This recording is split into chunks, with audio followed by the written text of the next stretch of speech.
दोस्तों, स्वागत है आपका मेरे YouTube चैनल क्यूरियस माइंड में। मैं मनीषा तिवारी मिश्रा। आज हम देखेंगे नया टॉपिक कम्युनिकेशन एंड इंटरेक्शन, तो जिसका मतलब होता है संभाषण और संप्रेषण। तो चलिए इसके बारे में डिटेल में जानते हैं। और ये आपका सिलेबस का टीचिंग एप्टीट्यूड का लास्ट टॉपिक है, जिसके बारे में डिटेल में पढ़ेंगे। इसके 3 से 4 वीडियोज़ आएंगे और इसके बाद हम स्टार्टिंग से लेके लास्ट तक के सारे टॉपिक्स के क्वेश्चंस के साथ रिविजन्स भी करेंगे और उससे क्वेश्चन आंसर्स भी देखेंगे प्रीवियस क्वेश्चंस के साथ। तो चलिए स्टार्ट करते हैं आज का ये topic. Communication refers to the act of sharing information, यानी कम्युनिकेशन ऐसा इंटरेक्शन है जो कि अभिनय करता है ताकि दूसरे को प्रभावित किया जा सके। दूसरों को प्रभावित करने के लिए हम जिस तरीके से बात करते हैं और जो हम इंफॉर्मेशन देते हैं या इंफॉर्मेशन हम एक दूसरे से शेयर करते हैं, उसे हम संभाषण कहते हैं या फिर उसे ही हम इंटरेक्शन कहते हैं या एक दूसरे से कम्युनिकेशन करना कहते हैं। और ये जो चीज़ें हैं 2 लोगों के बीच में होती हैं, यानी कि अगर 2 लोग रहेंगे तभी बात होगी, 2 या 2 से ज़्यादा, या फिर एक इंसान नहीं कम्युनिकेट कर सकता है दोनों साइड से। और इसमें जो भाषा होती है वो मुख्य होती है। और ऐसा नहीं है कि सिर्फ भाषा के द्वारा ही इसमें बात की जाती है, इशारों से भी बात होती है। देखिए, जो लोग बात नहीं कर सकते हैं वे लोग इशारों से भी फिंगर लैंग्वेज में भी बात करते हैं, या फिर कई बार ऐसा होता है कि आप साउंड नहीं प्रोड्यूस कर सकते हैं और उस वक्त आप इशारे से कोई भी बात को प्रेजेंट करते हैं। तो इस तरीके की कम्युनिकेशन के काफ़ी वेज होते हैं। तो यहाँ पे भी आप देखेंगे कि कम्युनिकेशन के वेज क्या हैं। यहाँ पे आप अगर देखेंगे, जैसे कि न्यूज़पेपर हो गया, लैपटॉप हुआ, फ़ोन हुआ, मोबाइल फ़ोन, ऐसी कई सारी चीज़ें हैं जो कि हमारे कम्युनिकेशन को इफ़ेक्टिव बनाती है और हम तक नॉलेज पहुंचाती हैं। उसके बाद देखेंगे नेक्स्ट पॉइंट, और इसी जो हम इंफॉर्मेशन एक दूसरे के साथ शेयर करते हैं वे मैसेज के द्वारा होती है, प्रभावी होती है। और इसीलिए जो कम्युनिकेशन होता है उसमें सिर्फ एक लैंग्वेज होती है और इसमें कई सारी चीज़ें होती हैं, जैसे कि इमेजेस होते हैं, किसी के चित्र, गेस्चर्स, सिंबल, यानी कि कोई अगर इशारे कर रहा है तो उसके कुछ सिंबल्स होते हैं। इस तरीके की चीज़ें हाईलाइट होती हैं कम्युनिकेशन में, और ये एक व्यापक क्षेत्र को समाहित करता है। ठीक है, तो ये जो सारी चीज़ें प्रकाश डालती हैं हमारे कम्युनिकेशन में, ये एक व्यापक क्षेत्र है जो कि क्षेत्र को समाहित करता है, यानी बड़े पैमाने में हमें किसी भी कम्युनिकेशन को समझने में मदद करता है। नेक्स्ट पॉइंट की तरफ बढ़ते हैं। कम्युनिकेशन हमेशा एक या फिर 2 तरफ़ा हो सकता है। एग्ज़ाम्पल पे देखेंगे, जैसे कि न्यूज़ का जो आइटम है उसका एक एग्ज़ाम्पल लेंगे। टीवी चैनल अगर कोई देख रहा है तो वहाँ पे आप देखेंगे कि वो एक वन वे कम्युनिकेशन है, यानी कि जो भी आप टीवी देख रहे हैं वहीं से आपको सारी इन्फॉर्मेशन सिर्फ मिल रही है, आप सामने वाले से नहीं जुड़ पा रहे हैं। इसे वन वे कम्युनिकेशन कहेंगे, इसे इंडिविजुअल रिसीव्स कहेंगे। और बट जो पर्सन इस ज्ञान को ले रहा है, समझ रहा है, उसके पास ये अपॉर्चुनिटी नहीं होती है कि वो अपनी भी इंफॉर्मेशन सामने वाले से जोड़े या फिर कोई क्वेश्चंस कर ले। ठीक है, लेकिन सूचना भेजने वाले से जुड़ने का कोई अवसर नहीं मिलता है, यानी जहाँ सामने से उन्हें सूचना मिलती है वहाँ से वो लोग कभी भी अपनी बातें सामने वाले तक नहीं पहुँचा सकते हैं। ये होता है वन वे कम्युनिकेशन में, और इसीलिए ये एक वन डायरेक्शनल कम्युनिकेशन है। ठीक है, और ये वन डायरेक्शनल कम्युनिकेशन है जब एक इंसान टीवी या मोबाइल से कोई इन्फॉर्मेशन लेता है। ठीक है, लेकिन टू डायरेक्शनल कम्युनिकेशन होता है जब टीचर किसी स्टूडेंट से बात करते हैं, तो ये क्या होता है, टू डायरेक्शनल कम्युनिकेशन होता है, यानी कि यहाँ पे रिसीवर और सेंडर दोनों एक्टिव होते हैं और जो भी आपके डाउट्स होते हैं वे तुरंत के तुरंत क्लियर कर सकते हैं आपसी बातों से। बट जब हम लोग न्यूज़ देखते हैं तो ये नहीं हो सकता है, इसे वन डायरेक्शनल कहेंगे। और टू डायरेक्शनल जहाँ आपस में लोग एक दूसरे से बात करते हैं वह टू डायरेक्शनल है। Interactions refer to acting in such manner so as to affect the other. Interaction का तात्पर्य है अभिनय करना ताकि दूसरे को प्रभावित किया जा सके। दूसरे को प्रभावित करने के लिए हम इंटरेक्शन करते हैं, उनसे किसी चीज़ से रिलेटेड, टॉपिक से रिलेटेड बात करते हैं, और यही एक इसे पारस्परिक माना जाता है, रेसिप्रोकल है, परंपराओं से चला आ रहा है। Interaction does not always have to be through language. ऐसा ज़रूरी नहीं है कि जो इंटरेक्शन है वो लैंग्वेज से ही हो। It can be through gesture, ये एक इशारों के माध्यम से भी हो सकता है।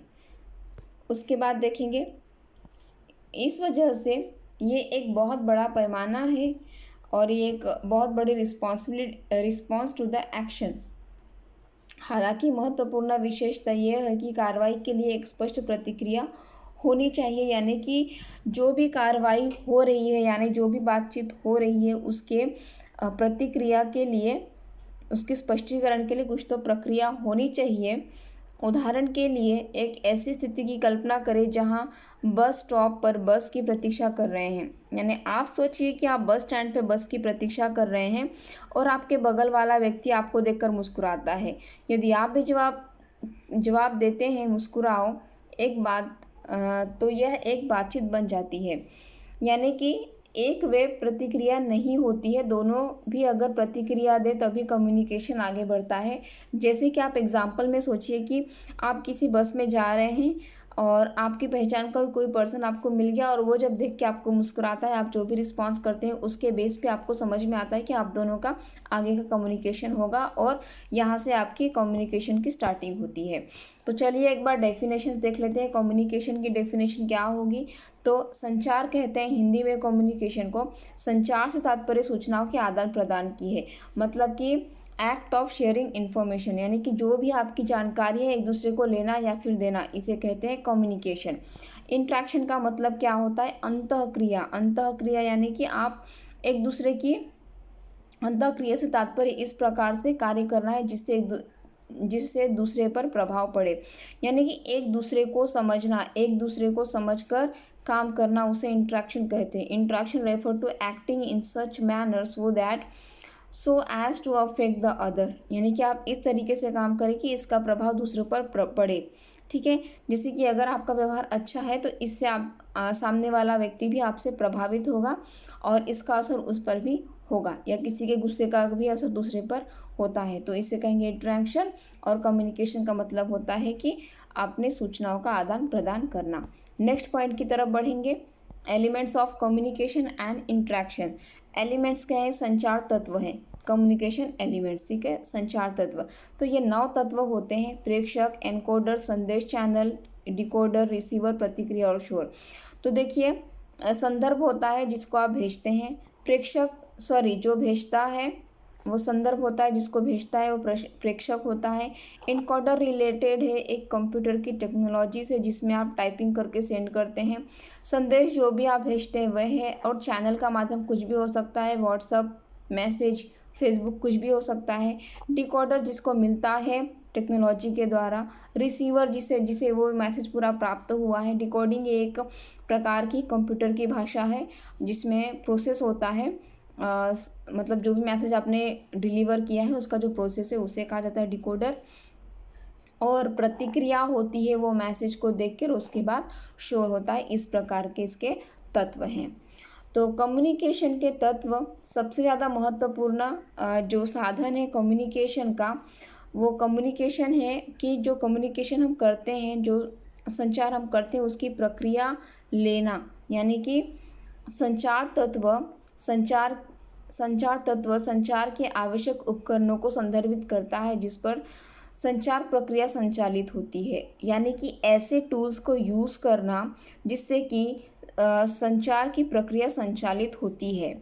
समझ में आ रही है बात? जैसे कि मोबाइल यूज़ करना, लेटर यूज़ करना, मेल यूज़ करना, ये सारी प्रक्रियाएं संचालित करने के लिए अपने संचार को, यानी अपनी बातों को। Elements of communication initiate and regulate the entire cycle of sharing information between the sender and the receiver. संचार के तत्व प्रेषक और रिसीवर के बीच सूचना साझा करने के पूरे चक्र को प्रारंभ से विनियमित करते हैं, यानी कि जो भी आपके पास इंफॉर्मेशन होती है जब आप दूसरे सामने वाले के पास भेजते हैं वो रिसीवर होता है और आप प्रेषक होते हैं। तो इसी चक्र को शुरुआत से लेके पूरा समझने तक की जो प्रोसेस होती है उसे कम्युनिकेशन साइकिल कहा गया है यहाँ पर।